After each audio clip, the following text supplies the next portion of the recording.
And let's kick it off with Volnogram. So open source, hooray. Chandan spoke earlier about the QWG and the JSON 5 work. I think Volnogram is perhaps has the is the oldest existing CVE client. And Chandan has put a lot of time in this, so thank you, Chandan, for all of your contributions in various ways, especially Volnogram, which makes it not necessary to edit JSON by hand. So Volnogram, I'm going to mention this quickly. We're going to get to the CVE client next. Volnogram and CVE client are both web UI oriented clients. They are web forms technically, but they are serverless essentially. So yes, I'm going to github.io here to run this, but you can run Volnogram or CVE client locally.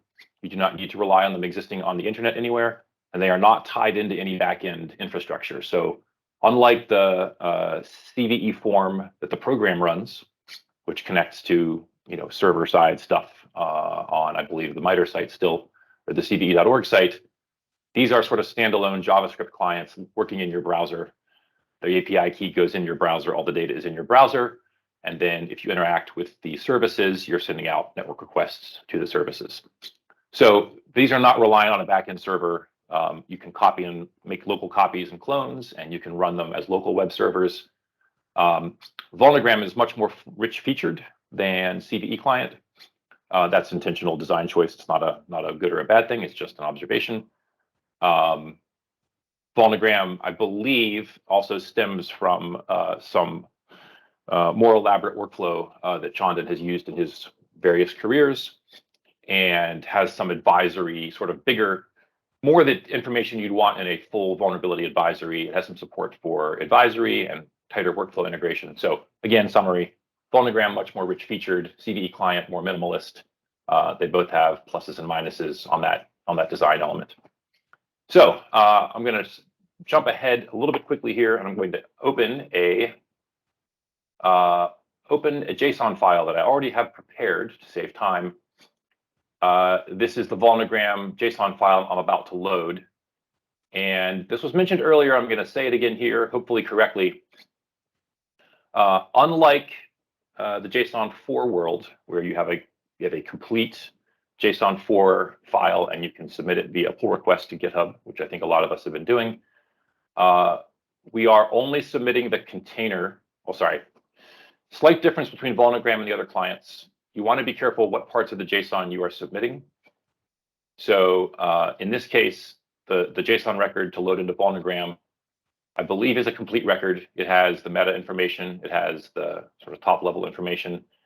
The container and then the CNA parts of the JSON are where all the stuff happens for the most part today. That's where all the minimal elements go. Some of the other clients in the API only want the container level or the CNA level. We'll illustrate that a little bit better, and I will ask folks who know better than me to clarify if I butchered that statement. We're going to load this, though, to save time here. So I'm loading this already known to be decent JSON file, and you can see it's filled out some of the fields, and all of the red stuff went away because I have met the minimum required fields filled out for Volnogram's enforcement. So right, CVE ID, perfectly obvious. I pulled in some product information. This is a very minimal set of product information saying that this is fixed in 404. This is unfortunately not Semver, so I have to choose custom as my version type here. Let's see. I could add more here. I happen to know in this case the name of the source file and I think the function that's vulnerable. There's some repo information. I could fill out more information here. I'm going to not in the interest of time, but Volnogram does support this information, and so does the CVE JSON 5. Let's see here. The description. So this is the prose description we're all used to seeing in the CVE entries. A bunch of references. I'm going to not submit any metrics because I'm trying to be minimalist here just to save sort of bandwidth. But there's a lot of the full, more rich features. You can see a lot of them here. I can talk about configurations. I can have multiple metrics. I can talk about workarounds, solutions. I can note that exploits are available or not. We talked earlier about the credit statement. We can put the credit of who researched or reported this here. So lots of extra information that can go into Vulnogram and JSON 5 here. I'm in a hurry though. I'm going to take my minimalist approach and I want to submit this. So I'm going to post it to cve.org, but I cannot yet because I have not authenticated to the portal. So I'm going to go to the test instance because that's all I have an account for. This is the name of my test CNA. I'm pretty sure this is case sensitive. Don't let that bite you too badly. User ID is a matter of convention, is typically email address, but that is up to the organization, I believe, to decide what goes in there. And I'm going to grab, copy and paste off screen my super secret API key. And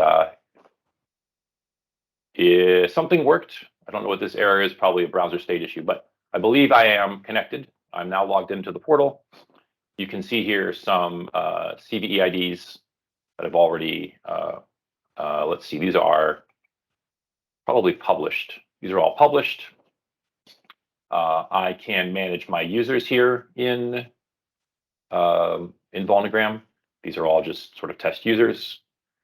Oh, can I show that someone is an admin? Let's see here. I can make changes to user details.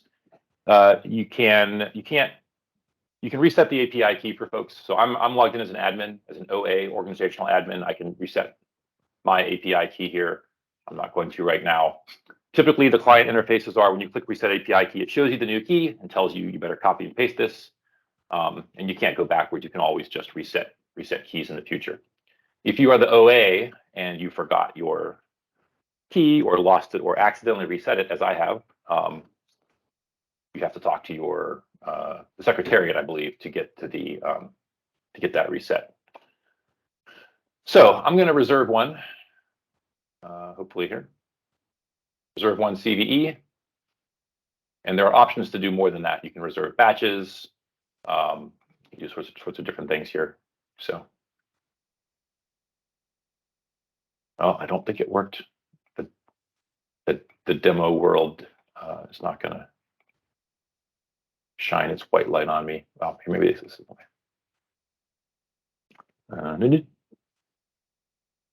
Maybe refresh. There we go. Yep. I clicked the button harder and I just refreshed. So I've got a new one here. I have some published CVEs. I have a reserved one. And I'm going to do a little copy and paste magic. I'm going to use this new ID to submit, but I'm going to quickly just load my old file, use the new ID.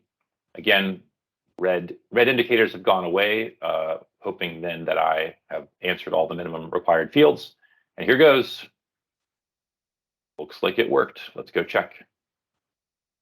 Reserved, published. So this one is now published.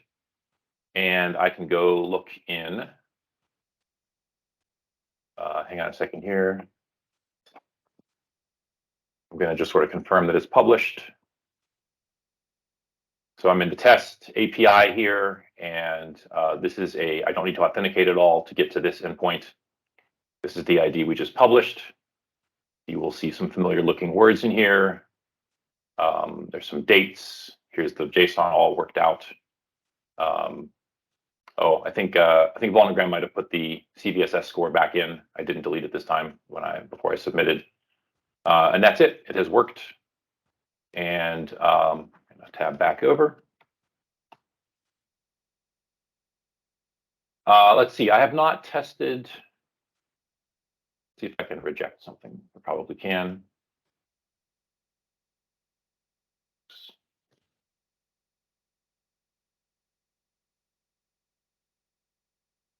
Refresh.